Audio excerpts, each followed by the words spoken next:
Perenungan. Baik, selamat pagi saudara-saudara sekalian. Selamat pagi, Sir. Selamat hari Sabat. Dan pada saat ini kita akan merenungkan firman Tuhan. Mari kita tunduk kepala sejenak dan kita bersatu dalam doa. Allah kekal, Bapa yang bertahta di dalam kemuliaan sorga. Di pagi hari ini Bapa, ketika kami datang menghadap hadirat-Mu, kami mohon Engkau berbicara kepada kami. Kami rindu mendengarkan akan firman-Mu. Bersihkan tanah hati kami, persiapkan tanah hati kami, sucikan kami, sehingga hati kami dapat ditaburi dengan benih firman-Mu dan benih itu dapat bertumbuh di dalam kehidupan kami. Amin.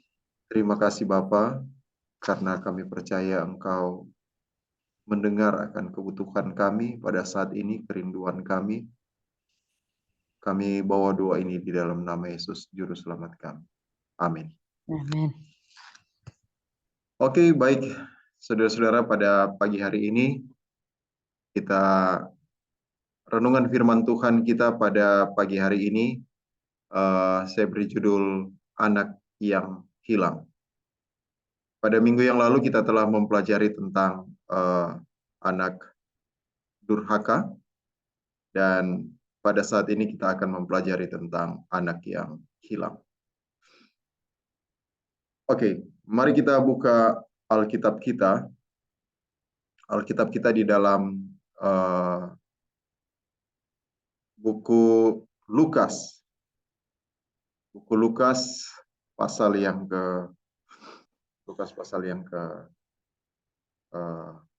15 untuk melanjutkan. Oke. Saya akan buka Alkitab yang ada di sini. Sudah bisa terlihat ya. Oke, mari kita pergi ke Lukas pasal yang ke-15.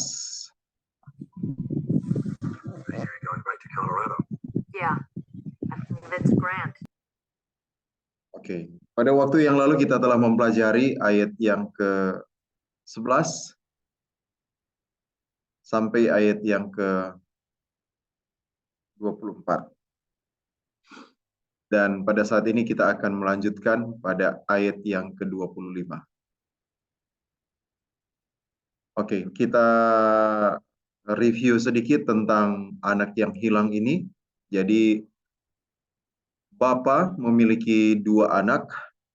Yang pertama yang sulung, yang kedua yang bungsu. Dan yang bungsu meminta bagiannya ketika bapaknya masih hidup. Dia menjual, bapaknya mengizinkan, kemudian dia mengambil hartanya, dia menjual, dan dia lari dari rumah bapaknya dan menikmati akan kehidupan yang dia inginkan. Tetapi kemudian kehidupan yang dia inginkan itu ternyata membawa bencana yang sangat hebat di dalam dirinya, sampai dia hampir menuju kepada jurang kematian jika saja dia tidak bangkit, dia tidak kembali kepada bapaknya.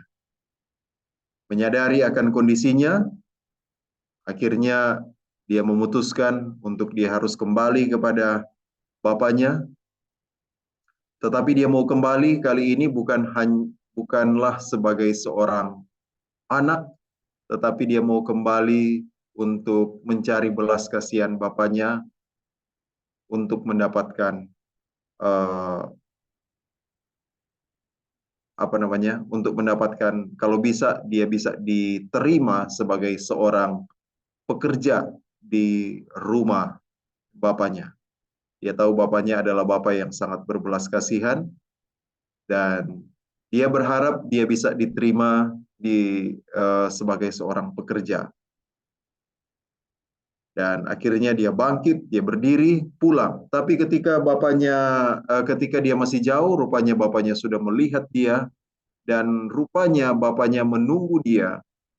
Dan itu adalah kerinduan hati bapaknya untuk anak ini bisa segera kembali.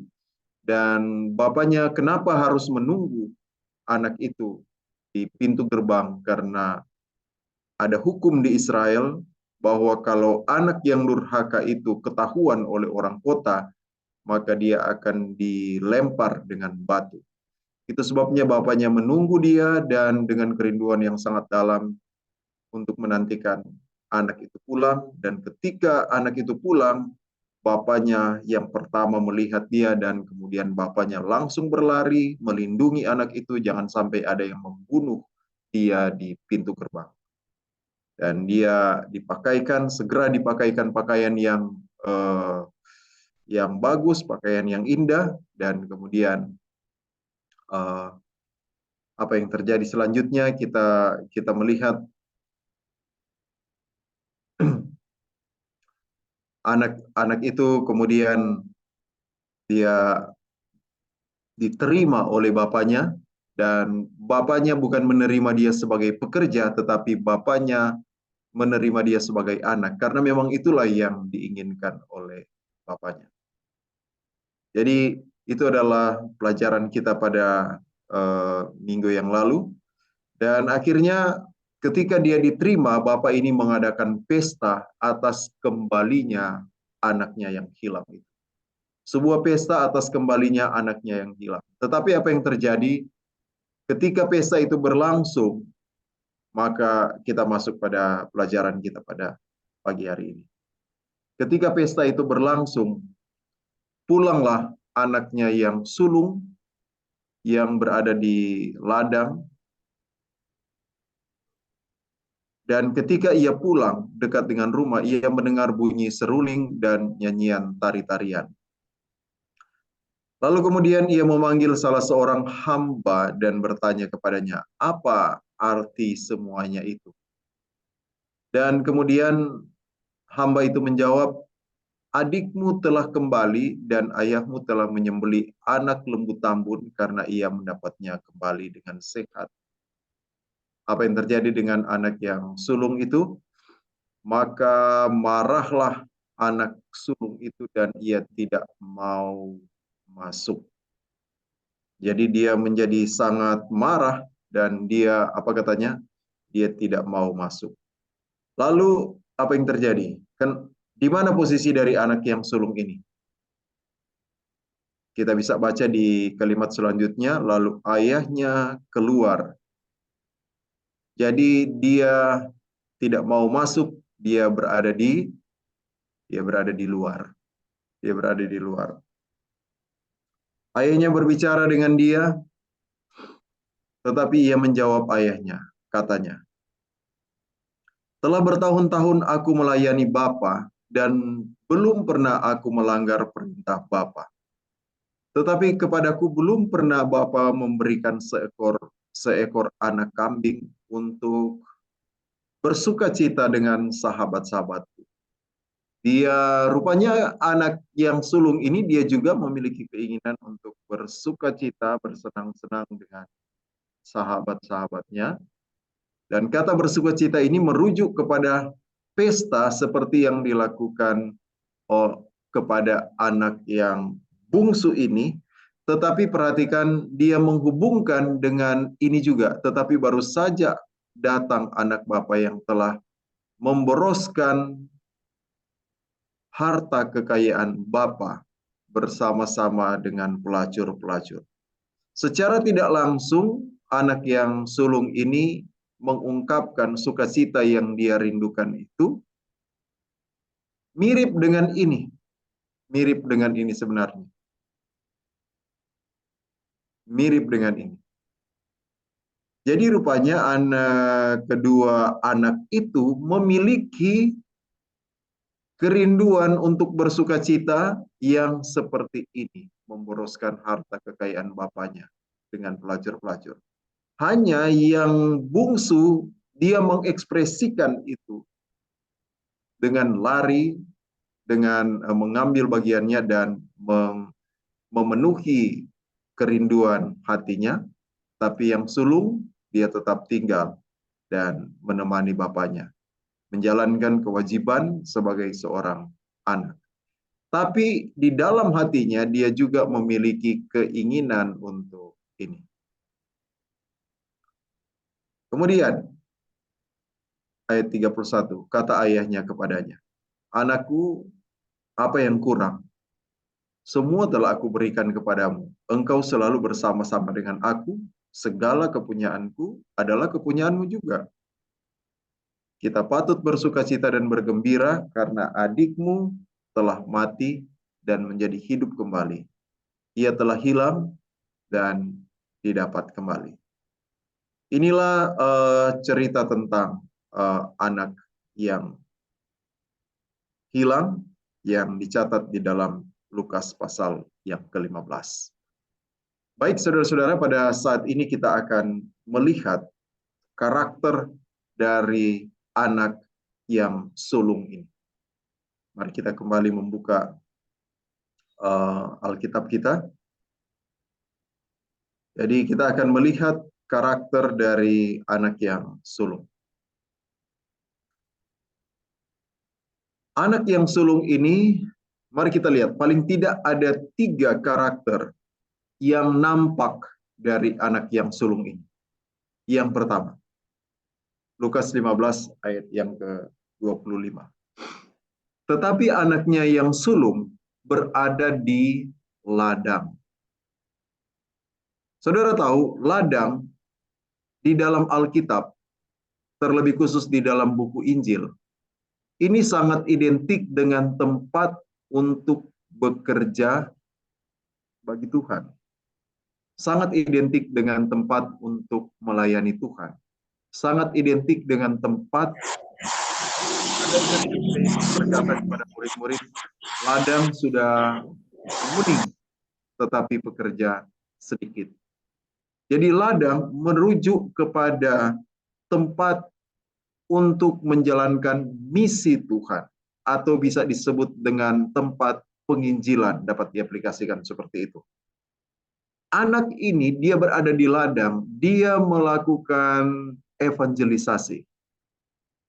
Kalau kita mau artikan ini, dia adalah orang yang melakukan pekerjaan Bapaknya, atau dia adalah orang yang melakukan pekerjaan Tuhan.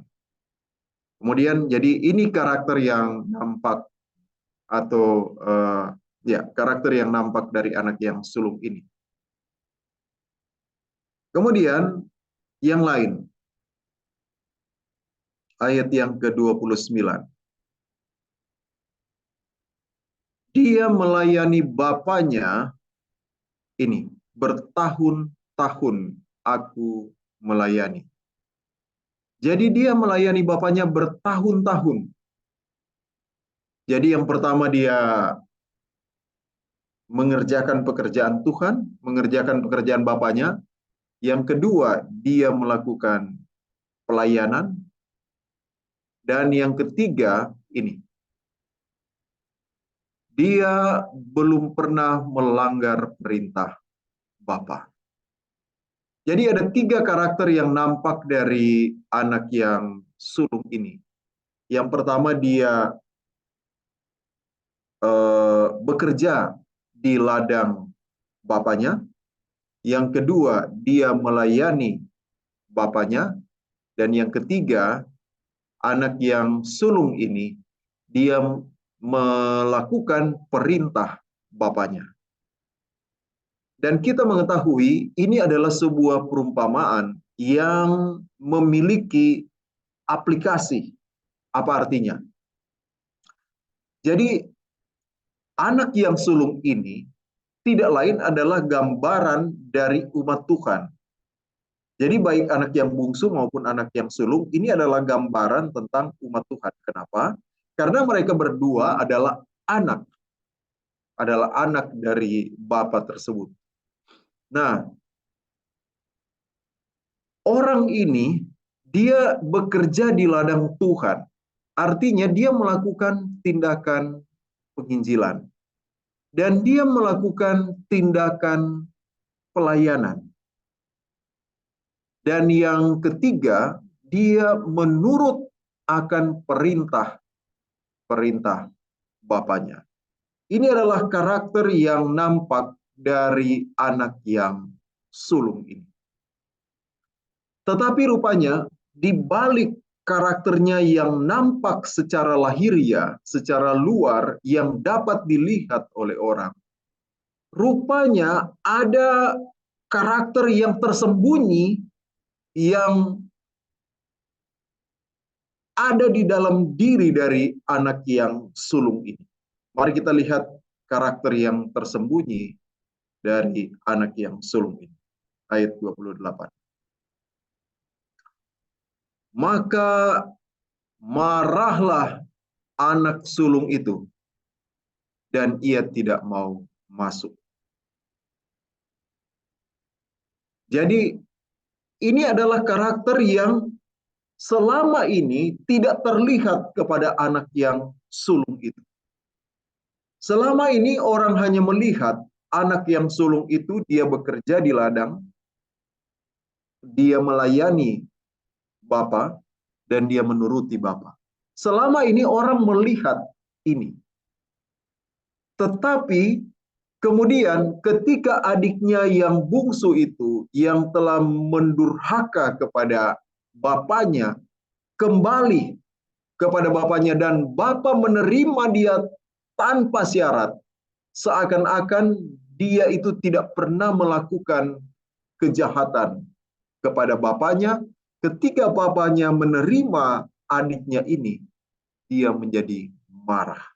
Ini adalah karakter yang tersembunyi di dalam diri anak yang sulung ini. Dia marah atas pengampunan yang diterima oleh adiknya yang mendurhaka kepada orang tuanya. Dia menjadi marah. Kemudian,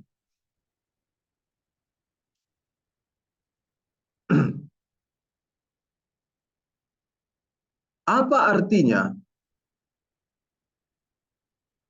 Apakah ini memiliki pengertian atau memiliki aplikasi terhadap kehidupan kita sebagai umat-umat Tuhan? Oke, nanti kita lihat sebentar. Kemudian, mari kita lihat karakter yang lain dari anak yang sulung ini. Karakter yang tersembunyi.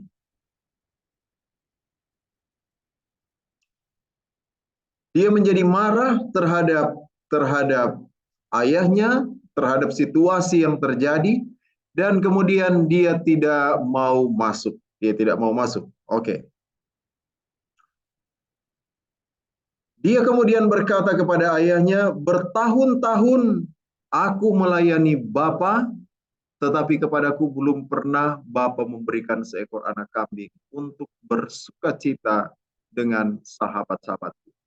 Ini juga adalah karakter yang tersembunyi dari anak yang sulung ini.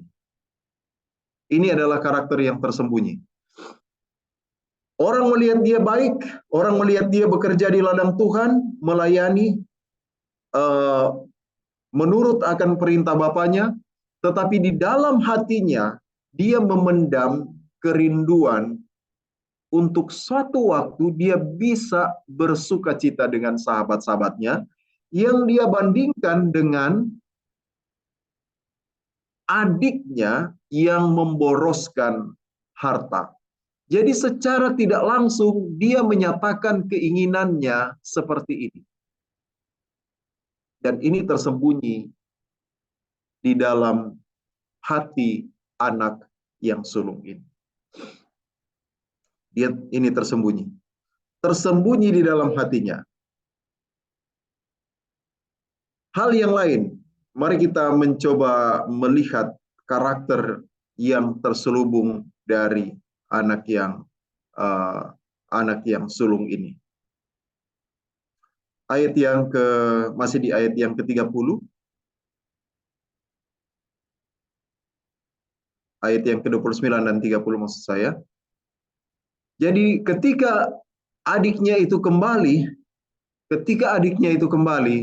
dia kemudian melayani. Bertahun-tahun aku melayani Bapa dan belum pernah aku melanggar perintah Bapa, tetapi kepadaku belum pernah Bapa memberikan seekor anak kambing untuk bersukacita dengan sahabat-sahabatku. Tetapi baru saja datang anak Bapa yang telah memboroskan harta kekayaan Bapa bersama dengan pelacur-pelacur, maka Bapa menyembelih anak lembu tambun itu untuk dia. Jadi dia mengatakan dia sudah bekerja bertahun-tahun, tapi dia tidak pernah mendapatkan ini, rewards. Dia tidak pernah mendapatkan rewards, mendapatkan hadiah, mendapatkan penghargaan. Tapi pertanyaan, apakah dia tidak pernah mendapatkan penghargaan dari bapaknya? Kata ayahnya, anakku, engkau selalu bersama-sama dengan aku. Sebenarnya ini adalah penghargaan tertinggi yang diberikan oleh bapa kepada anak yang sulung itu. Engkau ini anakku. Apakah ada penghargaan yang lebih tinggi daripada anak yang sulung itu dibanding ayahnya menyatakan engkau anakku? Tidak ada penghargaan yang lebih tinggi dari ini. Tetapi rupanya bukan ini yang dia cari. Dia mencari penghargaan yang penghargaan materi yang mau diberikan oleh ayahnya. Dan dari sini kita melihat bahwa pekerjaan dari anak yang sulung ini kepada bapaknya didorong oleh rewards, didorong oleh gift, didorong oleh pemberian yang dapat diberikan oleh bapaknya. Sementara dari sisi bapaknya, pemberian terbesar yang dapat diberikan oleh bapaknya itu adalah engkau adalah anakku. Dan secara tidak langsung, ketika engkau adalah anakku, segala kepunyaanku itu adalah kepunyaanmu. Tidak perlu saya memberikan setiap hari rewards materi kepadamu. Cukup engkau ini anakku. Karena ketika engkau anakku, maka punyaku adalah punyamu.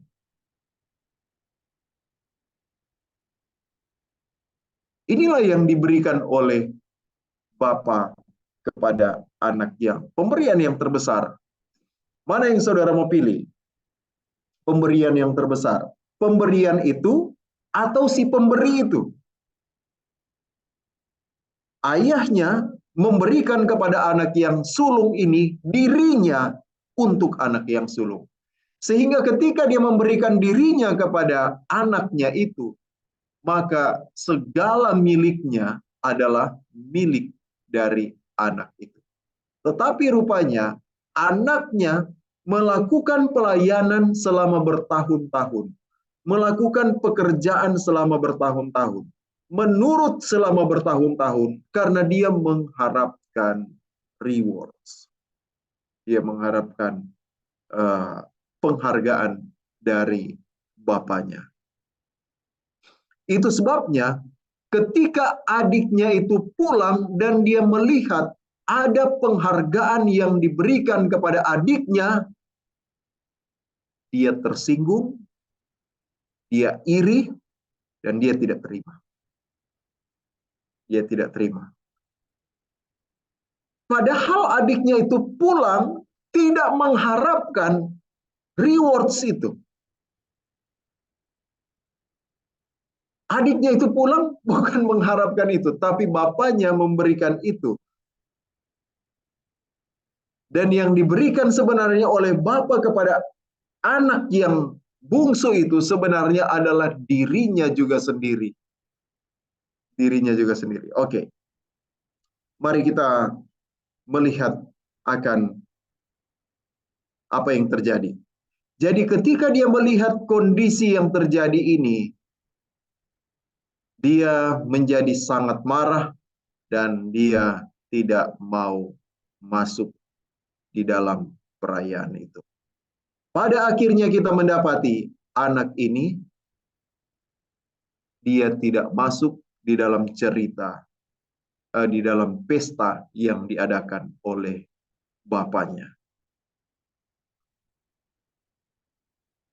Kira-kira ini adalah akhir dari cerita tentang perumpamaan anak yang hilang. Cerita ini berakhir dengan pesta yang diadakan oleh bapa, tapi anak yang sulung itu tidak berada di dalam pesta itu. Dengan kata lain, akhir dari cerita anak yang hilang ini, ternyata yang hilang itu adalah sulung. Karena dia tidak bersama dengan bapaknya di dalam pesta kembalinya adiknya yang hilang itu. Saudaraku yang kekasih di dalam Tuhan, apakah perumpamaan ini relevan dengan kehidupan kita pada saat ini? Apakah perumpamaan ini relevan dengan kehidupan kita pada saat ini? Mari kita kembali melihat anak yang sulung.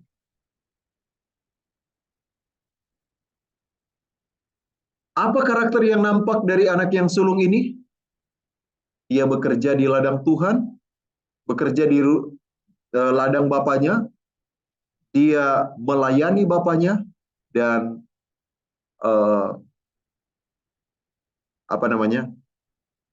menurut akan perintah bapaknya.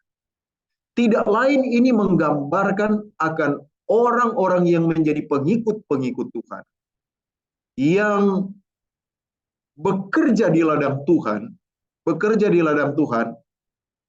melayani Tuhan, dan menurut akan perintah-perintah Tuhan.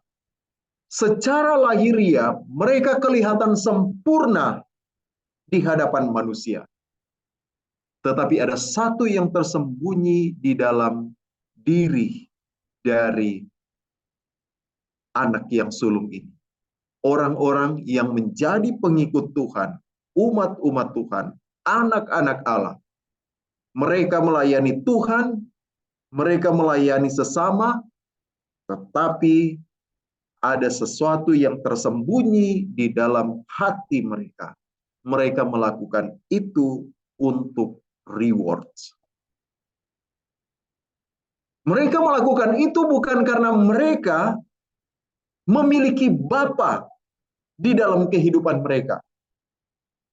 Mereka melakukan pelayanan itu bukan karena mereka senang ada tinggal bersama dengan bapa sehingga mereka melakukan pelayanan itu dengan penuh sukacita.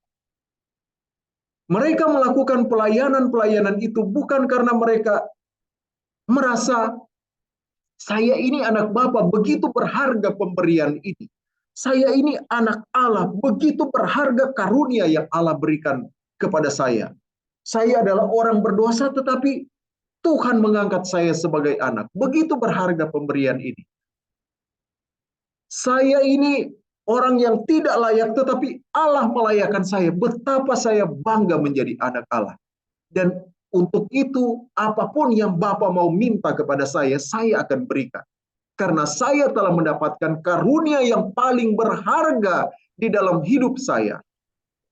Bukan rewards dari Bapa, tetapi Bapa sendiri adalah karunia yang paling berharga.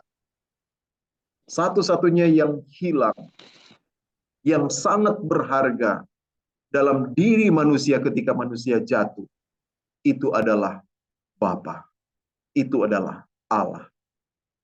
Dan ketika anak yang sulung ini tinggal bersama dengan Bapa, itu seharusnya menjadi pemberian yang paling berharga. Tetapi rupanya dia masih melakukan pelayanan itu seperti dia tidak pernah mendapatkan Bapa itu di dalam hidupnya.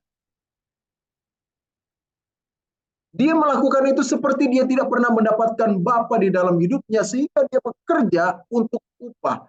Dia bekerja untuk kelihatan baik kepada orang-orang dan kemudian kelihatan sehingga dia akan terlihat layak untuk mendapatkan upah. Dia bekerja untuk kelihatan baik di hadapan orang-orang sehingga dia kelihatan layak untuk menerima upah. Saudaraku, apakah ini ada di dalam diri kita?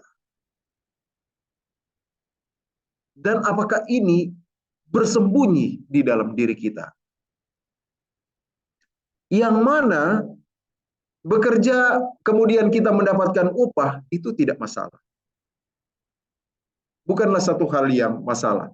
Tetapi apakah ini motivasi yang mendorong, motivasi utama yang mendorong kita untuk bekerja bagi Tuhan, melayani Tuhan, dan menuruti perintah Tuhan? Apakah untuk mendapatkan upah adalah motivasi yang mendorong kita untuk bekerja di ladang Tuhan? Kita perlu memeriksa. Raja Daud mengatakan di dalam doanya, Tuhan, tilik hati saya, selidiki hati saya, dan lihat apakah ada yang salah. Dan kalau ada yang salah di dalam hati saya, katakan itu kepadaku dan tuntun aku kepada pertobatan sehingga aku berada di jalan yang benar. Saudaraku yang kekasih di dalam Tuhan, untuk hal ini bahkan kita kadang-kadang tidak menyadari. Kita perlu berdoa kepada Tuhan sehingga Tuhan dapat berkata kepada kita di dalam hati kita untuk menyatakan akan kehendak dan rencananya, dan kemudian memeriksa hati kita dan menyatakan kepada kita, engkau sesungguhnya tidak mencintai. Engkau mencintai sebenarnya kepunyaanku. Jadi sebenarnya anak yang sulung ini dia bekerja kepada bapaknya karena dia mengharapkan kepunyaan bapaknya menjadi miliknya. Tanpa sadar sebenarnya itu telah menjadi miliknya karena bapaknya telah memberikan dirinya untuk dia. Saudaraku yang kekasih di dalam Tuhan, untuk apa kita melayani Tuhan? Untuk apa kita bekerja di ladang Tuhan? Untuk apa kita menuruti Tuhan? Jika engkau melakukan itu semua untuk sorga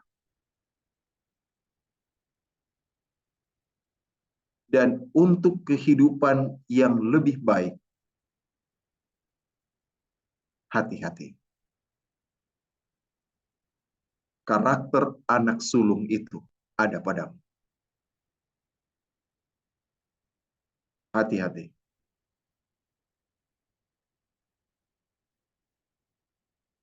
Karena pada akhirnya ketika pesta akan diadakan, pesta atas kembalinya anak yang hilang itu akan diadakan. Dan kita baca di dalam buku Wahyu. Akan ada pesta yang diadakan di Wahyu pasal 19. Pesta perjamuan kawin anak domba. Dan pada pesta itu adalah pesta kembalinya anak yang hilang itu. Anda tahu siapa anak yang hilang itu? Anak yang hilang itu adalah anak yang bungsu. Anda tahu siapa anak yang bungsu itu? Anak yang bungsu itu tidak lain adalah bumi kita. Kenapa bumi kita? Karena bumi kita adalah anak bungsu Allah. Kenapa? Karena bumi kita adalah bumi yang terakhir diciptakan.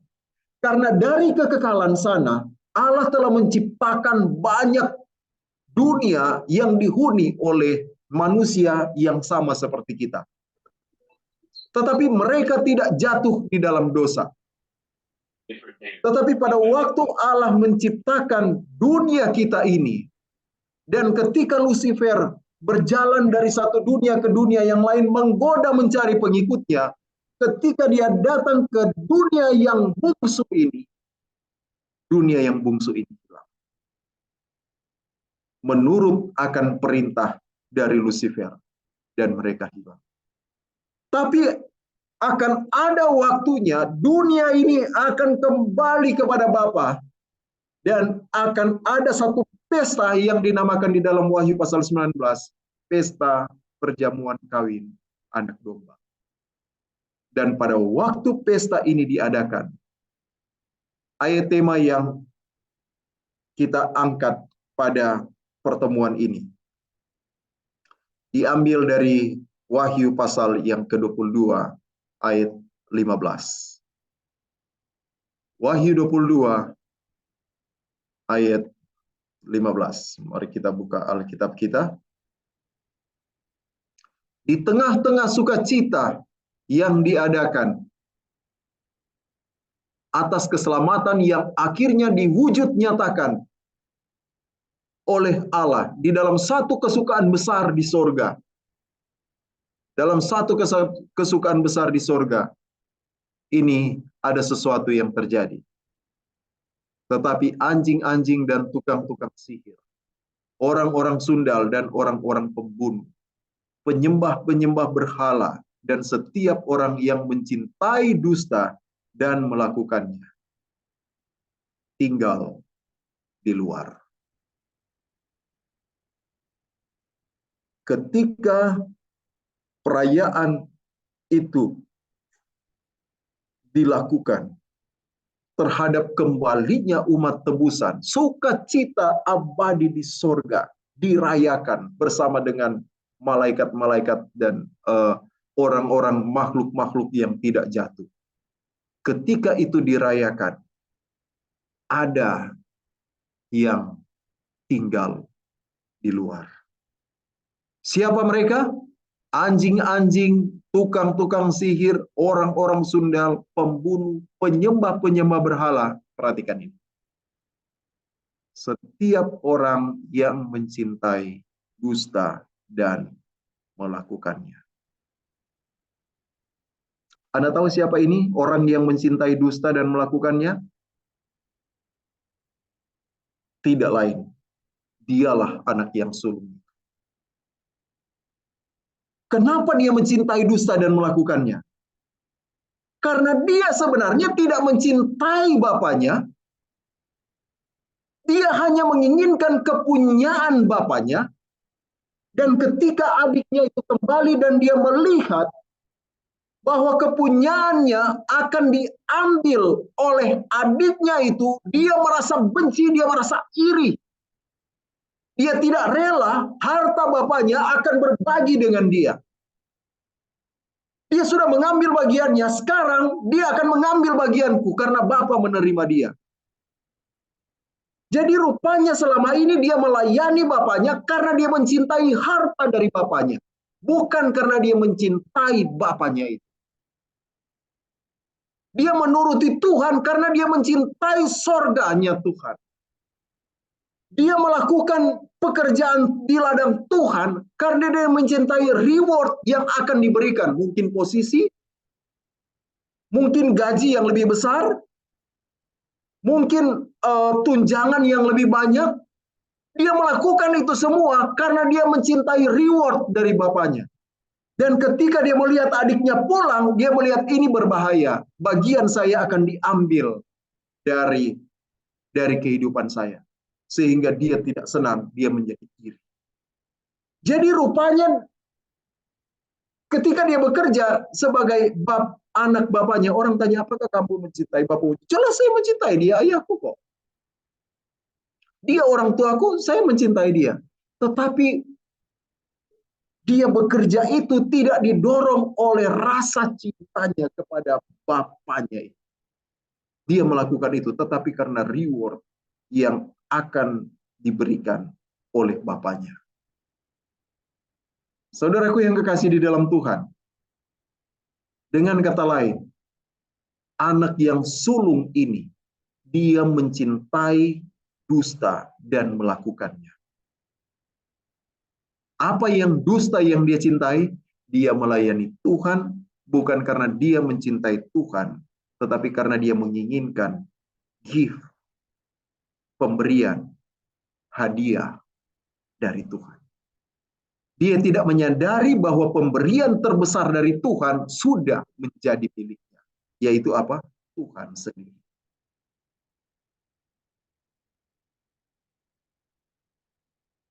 Saudara, kita bisa melakukan pelayanan, bisa melakukan pekerjaan Tuhan, dan itu mulia. Kita bisa melakukan bekerja di ladang Tuhan, dan itu mulia.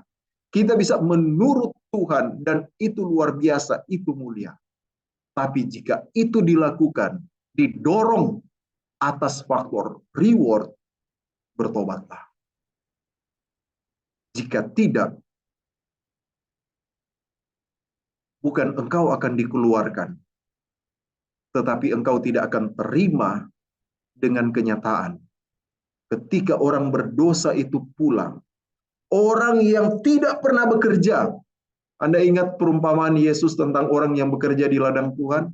Ada yang datang pagi, ada yang datang siang, ada yang datang sore, ada yang datang sudah mau selesai pekerjaan, tetapi semuanya diberikan sama. Apa yang terjadi dengan pekerja yang dari pagi? Kok kami diberikan sama dengan yang datang terakhir itu?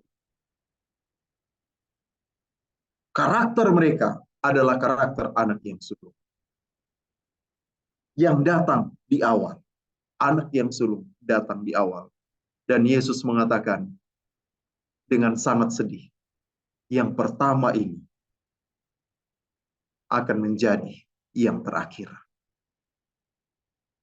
Untuk datang kepada keselamatan, orang yang pertama datang pada keselamatan itu menjadi anak Tuhan, dengan sangat sedih dia akan berada di luar. Seandainya bapaknya menarik anak ini masuk ke dalam pesta sukacita atas kembalinya anak yang hilang itu, maka pesta itu akan menjadi sebuah nuansa yang sangat menyakitkan. Seandainya dia dipaksa, ayo masuk, pokoknya kamu harus masuk, tinggal di sini. Kamu tidak boleh tinggal di sana karena kamu akan binasa di luar sana. Kamu masuk tinggal di sini, nikmati pesta ini. Coba Tuhan buat itu kepada saudara. Nikmati pesta ini.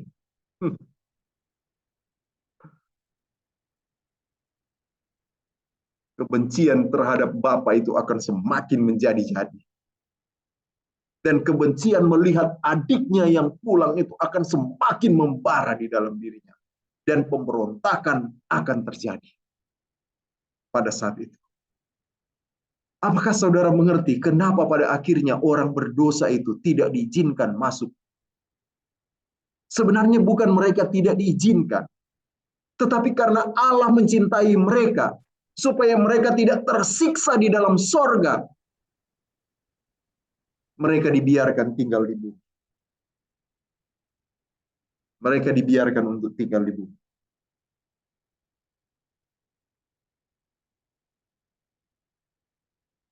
Saudaraku yang kekasih di dalam Tuhan, anak yang sulung ini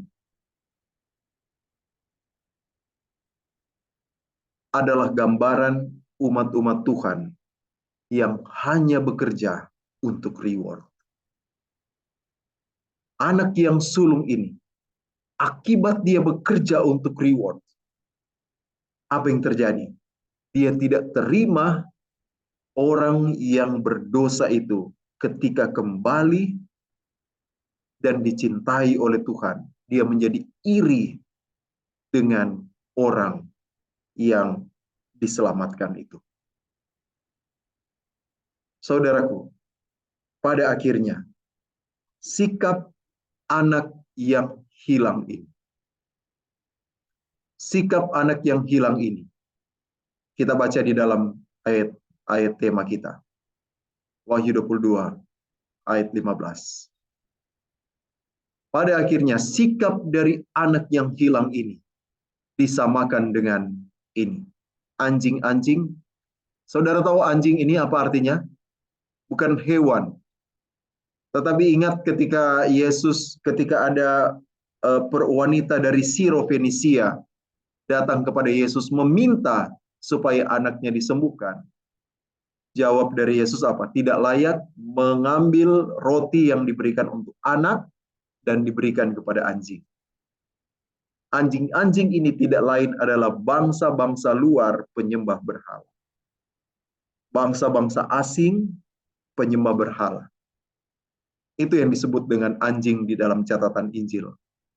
Tukang-tukang sihir, orang-orang sundal, orang-orang pembunuh, dan penyembah-penyembah berhala.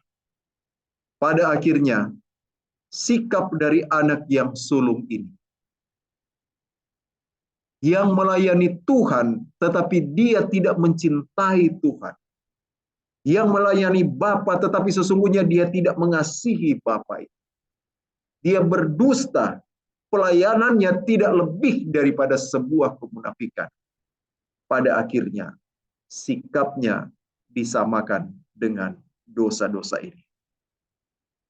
Disamakan dengan dosa-dosa ini. Dosa orang-orang yang tidak mengenal Tuhan. Dosa para tukang sihir. Dosa orang sundal. Dosa pembunuh. Dan dosa penyembah berhala. Dosanya dianggap selevel. Dan apa yang terjadi dengan anak yang sulung ini? Dia tinggal di luar. Ketika orang-orang yang berdosa, bumi yang ditebus ini kembali ke pangkuan Bapa, dia memilih, saya tidak terima dengan peristiwa ini. Saya tinggal di luar. Kita tidak dapat masuk di dalam pesta itu jika kita melayani Tuhan bukan karena kita mencintai Tuhan. Saudaraku yang kekasih di dalam Tuhan, saya bisa katakan, dalam saat tertentu kita adalah anak yang durhaka. Anak yang bungsu adalah anak yang durhaka. Tetapi anak yang sulung adalah anak yang hilang. Anak yang bungsu adalah anak yang durhaka, tetapi yang sulung, dia adalah anak yang hilang. Dalam saat yang tertentu kita menjadi anak yang durhaka. Kita jatuh dalam dosa yang sangat dalam, sangat menjijikkan. Kita menjadi anak yang durhaka. Tapi mungkin saudaraku yang lain, kita berada pada posisi anak yang sulung. Kita telah menerima kebenaran sejak mulanya. Dan kita tidak pernah kedapatan bersinah. Kita tidak pernah kedapatan mencuri, merampok. Dan kita terlihat selalu aktif di dalam pelayanan, di dalam pekerjaan Tuhan, di ladang Tuhan. Tetapi, jika kita dapat berdoa seperti Daud, Tuhan, tilik hati saya, kenapa saya melakukan ini? Jika ada motivasi untuk kepentingan diri, untuk supaya saya dikenal, sehingga saya mendapatkan reward yang lebih baik, penghargaan yang lebih tinggi, status yang lebih baik, jabatan yang lebih baik, penghasilan yang lebih banyak. Jika saya bekerja di ladang Tuhan, melakukan pelayanan ini, supaya saya mendapatkan duit yang lebih banyak, penghasilan yang lebih bagus, ampuni saya. Karena sesungguhnya pemberian yang terbesar itu adalah Tuhan sendiri. Jika saya sudah mendapatkan Engkau, itu cukup bagi saya. Saudara, kenapa ini sangat penting? Kenapa ini sangat penting? Karena pada akhir zaman akan ada kesukaran yang sangat besar. Akan ada kesukaran yang sangat besar. Daniel pasal 12. Pada waktu itu akan muncul Mikael, pemimpin besar itu yang akan mendampingi anak-anak bangsamu, dan akan ada waktu kesesakan yang besar seperti yang belum pernah terjadi sejak ada bangsa-bangsa sampai pada waktu itu. Akan ada kesukaran yang sangat besar, belum pernah dialami oleh Elia, Yesaya, Paulus, Martin Luther, belum pernah dialami. Belum pernah alami. Belum pernah dialami oleh orang Israel yang ada di Mesir. Belum pernah dialami bahkan orang Israel yang ada di Babel. Belum pernah dialami. Kesukaran besar yang belum pernah terjadi. Dan pada waktu itu, pada waktu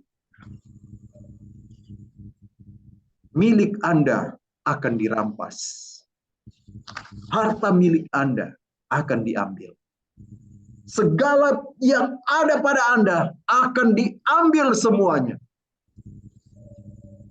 Hanya ada satu yang tersisa. Saudara tahu apa itu yang tersisa? Ini. Mikael. Siapa itu Mikael? Tidak lain ini adalah Yesus sendiri. Mikael yang akan mendampingi engkau. Hanya satu yang tersisa. Mikael yang akan bersama-sama dengan engkau. Orang-orang pada waktu itu, orang-orang terdekatmu akan mengkhianati engkau. Mereka akan lari meninggalkan engkau. Dan ketika orang-orang itu lari meninggalkan engkau, apa respons kita terhadap semua kejadian itu? Jika kita merespon semua kejadian itu dengan sakit hati, dengan menaruh ketidakpercayaan kepada Tuhan, dengan bertanya kepada Tuhan, kok Tuhan saya kehilangan ini? Terus Tuhan bilang, kan kamu punya saya. Untuk apa saya punya engkau, tetapi saya tidak memiliki ini? Bukankah saya pemberian yang paling berharga yang engkau dapatkan? Bukankah engkau mencintai saya? Kan kalau kecinta begitu kan? Kalau kita mencintai kan begitu. Walaupun saya kehilangan apapun, walaupun hidup miskin, yang penting kita bersama-sama. Itulah cinta. Walaupun kita jatuh miskin, ya oke, kita sudah berusaha, tapi kita bangkrut, kita tetap bersama kan? Itu namanya cinta suami istri. Demikian juga dengan Tuhan.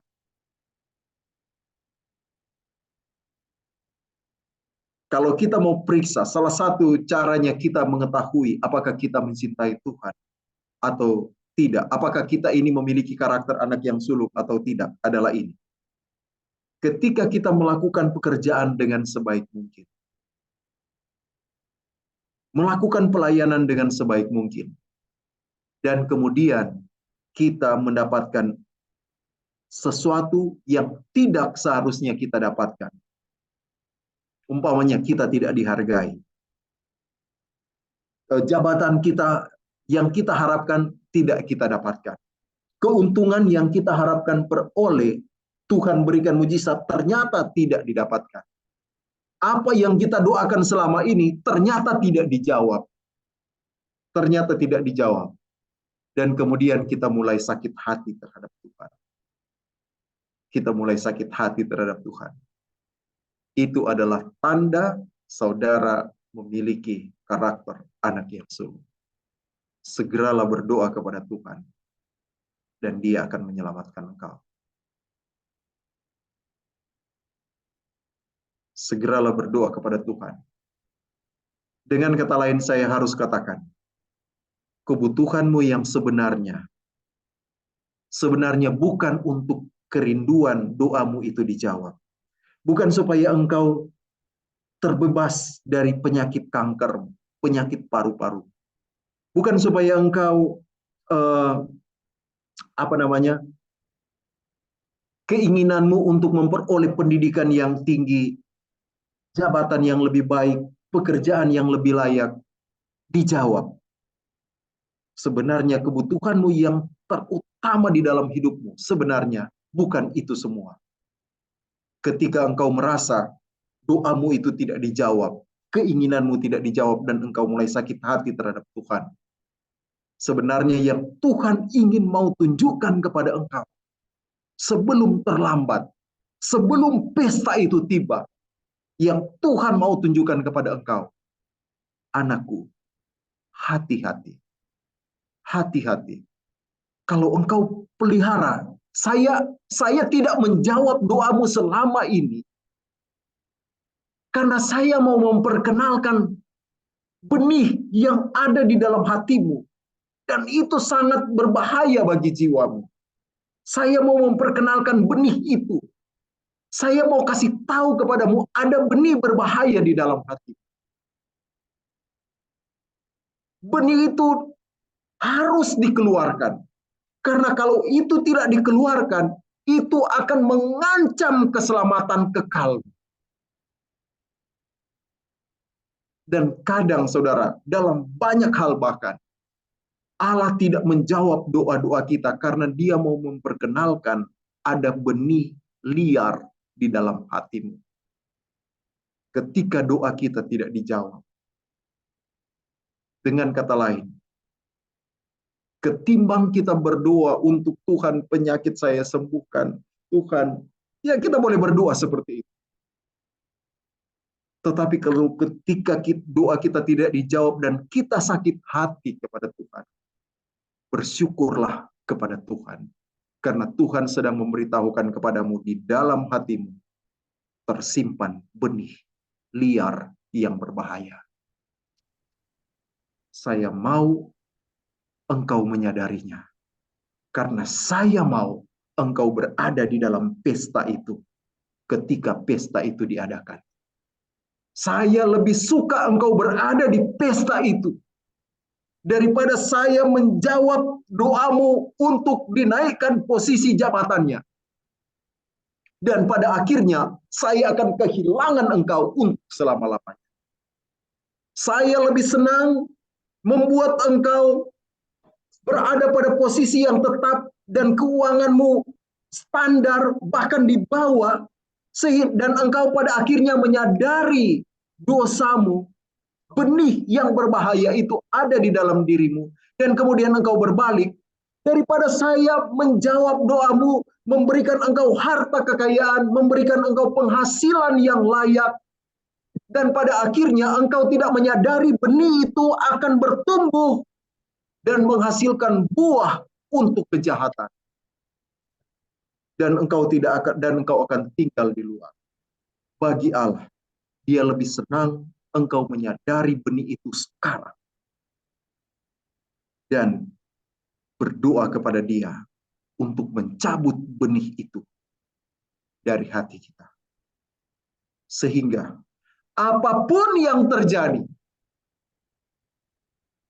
apakah keinginan saya dijawab atau tidak, doa saya dijawab atau tidak, apapun yang terjadi, apakah saya naik posisi, dapat uang, lulus sekolah, diterima di pekerjaan, penyakit saya sembuh, atau tidak, apapun yang terjadi, yang pasti saya sudah memilih engkau dalam hidup saya. Dan bagi saya, kalau saya sudah memiliki engkau, itu lebih dari cukup. Dan itulah kerinduan.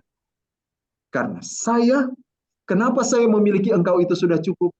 Karena saya mencintai engkau.